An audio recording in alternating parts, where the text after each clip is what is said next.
अस्सलाम वालेकुम रहमतुल्लाहि व बरकातहू। मेरे एक दोस्त मशवरा लेने आए, बताया कि शादी को 8 साल हो गए हैं, 4 बच्चे हैं, लेकिन बीबी से नहीं बनती। बात बात पर नाराजगी हो जाती है। अब तो एक माँ से अपने वालिदैन के घर गई है, कहती है मैं तुम्हारे वालिदैन और रिश्तेदारों की खिदमत नहीं कर सकती।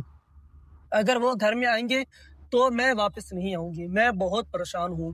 बच्चों की याद आती है, उनके मुस्तकबिल की फिक्र है। इस तरह उनकी शख्सियत तबाह हो रही है। मैं अभी कुछ जवाब देना ही चाहता था कि मेरे एक मोहतरम उस्ताद तशरीफ ले आए। उनसे मिलकर मैंने अपने दोस्त से कहा, अगर तुम्हारी इजाज़त हो तो हम ये मसला अपने उस्ताद के सामने रख दें, उनसे मशवरा कर लें।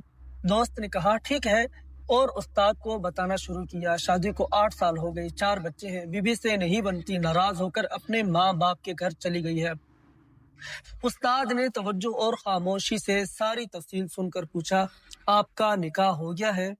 सवाल सुनकर दोस्त ने हैरान परेशान होकर मेरी तरफ देखा, फिर समझा उस्ताद मोहतरम ने शायद सुना नहीं, और फिर तफसील से बताने लगा। शादी को 8 साल, 4 बच्चे, बीवी से नहीं बनती, नाराज होकर सारी तफसील दोबारा सुनाकर उस्ताद ने फिर वही सवाल पूछा, आपका निकाह हो गया है?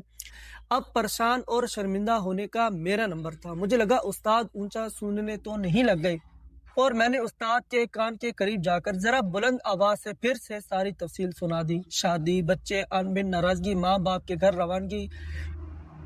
तीसरी बार ये सब सुनकर उस्ताद ने फिर कहा, उनकी शादी हो गई थी, उनसे कहो अब उससे निकाह कर लें। हम दोनों ने हैरत से उस्ताद को देखा और पूछा, उस्ताद जी मजीद वजाहत फरमा दी, आप क्या कहना चाह रहे हैं? कहने लगे, शादी का मतलब है मौज मस्ती, हल्ला गुल्ला, इंजॉयमेंट, जबकि निकाह का मतलब है समझौता, मुआहिदा, एग्रीमेंट, इसार, कुर्बानी, बर्दाश्त। आपके दोस्त और आजकल के नौजवान की अक्सरियत ने शादी की है, निकाह नहीं किए। उन्हें चाहिए कि आप निकाह कर लें। दोनों मियाँ बीवी एक दूसरे के साथ रहने की शराइत तहरीर करें। वो शराइत चाहे 4 हो या 400, दोनों एक एक पेपर पर लिख लें। एक दूसरे को पढ़ने के लिए वक्त दें। फिर जो शराइत मान सकते हैं उस पर सही का निशान लगाएं, जो नहीं मान सकते उसे काट दें। जब साथ रहने का ये मुआहिदा, एग्रीमेंट, समझौता तय हो जाए, फिर खानदान के 2 समझदार बुजुर्गों को गवाह बनाएं। कागजात अपने पास संभाल कर रखें। जब कभी झगड़ा हो तो पेपर निकाल कर दिखाएं। जिसकी गलती हो वो एतराफ करे और माफी मांगे, दूसरा उसे माफ कर दे। बस यही निकाह की असल रूह है। निकाह रब का हुक्म है। निकाह रसूलुल्लाह सल्लल्लाहु अलैहि वसल्लम की सुन्नत है। निकाह में माशरे की खैर है। निकाह में बरकत है, आफियत है।